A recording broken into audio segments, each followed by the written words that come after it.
Suppose you have pre-diabetes or have been diagnosed with diabetes. In that case, you are aware of how discouraging it may be to have to cut out some of your favorite meals to control your blood sugar levels.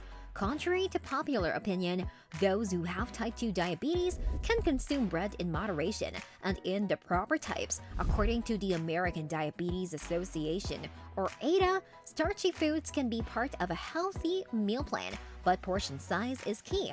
Bread, cereals, pasta, rice, whole grain options are better, and starchy vegetables like potatoes, yams, peas, and corn can be included in your meals and snacks. Fear not if you've been nervously avoiding the bread section of the grocery store up to this point. Fortunately, several businesses are producing healthier versions of some of our favorite items, including sliced bread. Therefore, there are slices of bread available that can help you stay to your health goals, whether you have diabetes or simply need to regulate your blood sugar levels. Number 1. Sprouted bread. No flour is used in sprouted bread. Instead, they are created by water-sprouting grains, beans, and seeds. Freshly sprouted living grains are blended with these. They are then incorporated into the dough and gradually cooked into bread. This procedure improves the nutritional profile of the bread while lowering its glycemic index. The majority of sprouted grains are high in protein and fiber and include all 9 necessary amino acids. They should be frozen for freshness because they may have a harder texture. You should toast them and consume them as soon as possible. As a result, sandwiches made with sprouted bread might not be the greatest for eating on the run. People with diabetes can benefit significantly from foods like Ezekiel bread. Legumes and sprouted grains combine to create Ezekiel bread, which provides not only a more fibrous alternative but also one with more accessible nutrients. According to Rachel Fine, RDN, a registered dietitian, nutritionist, and the owner of To The Point Nutrition, the sprouting process also improves the availability of the grain's nutrients. Number 2. Dave's Killer Bread. Whole grain tortillas and wraps look no further than low-carb, whole wheat, whole corn, and whole rice wraps, many of which contain components that aren't genetically modified. Or try a low-carb, high-fiber tortilla. According to Weiner, it might have half as many carbohydrates and twice as much fiber as a conventional slice of bread.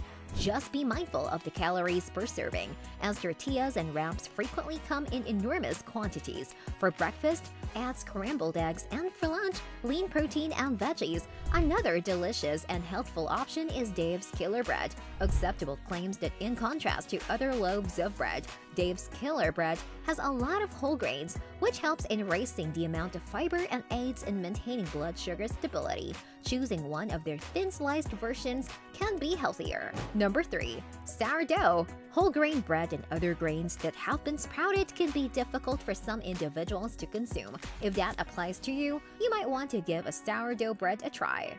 To produce wild yeast or good bacteria that aid in the dough's rising, water and flour are slowly fermented to create classic sourdough bread. The advantages of fermented foods are the subject of increasing amounts of research. These foods increase the beneficial bacteria in the gut. Additionally, it may strengthen your immune system while lowering your risk of allergies and inflammation. But remember that the majority of store-bought sourdough bread is processed. Buy it from a bakery or prepare your own sourdough to profit from it the best. Number 4. Gluten-free. Something is not always healthy just because it is gluten-free. However, some people with diabetes who simultaneously have celiac disease must avoid gluten. Finding healthy gluten-free bread can be challenging if you avoid gluten. Companies that produce bread frequently substitute refined starches for gluten, which helps give bread its elasticity and structure. Stick as closely as you can to the calorie, carb, fiber, and fat recommendations listed above when searching for gluten-free bread. Additionally, you should attempt to select one that includes whole grains such as quinoa, millet, and brown rice. Choose whole grain bread kinds when you're out shopping. Whole should appear on the label first. Whole wheat, whole oats, and whole rye are some examples. Try to find bread with at least 3 grams of fiber in each slice. Make sure each slice of bread in a sandwich you're making has fewer than 100 calories if you're using 2 pieces of bread. If your bread has more than 100 calories per slice, only use 1 piece for open-faced bread. These are some pro tips that you may follow to further enhance your relationship with bread. What is your favorite bread, and how do you like eating it? Do let us know in the comments section below. If you liked the video, do give us a thumbs up and share the video with your friends and family. We keep coming up with such informative and exciting videos time and again, so make sure you subscribe to all Foodies. Also, don't forget to hit the bell icon below. This way you'd never miss out on anything new that we come up with.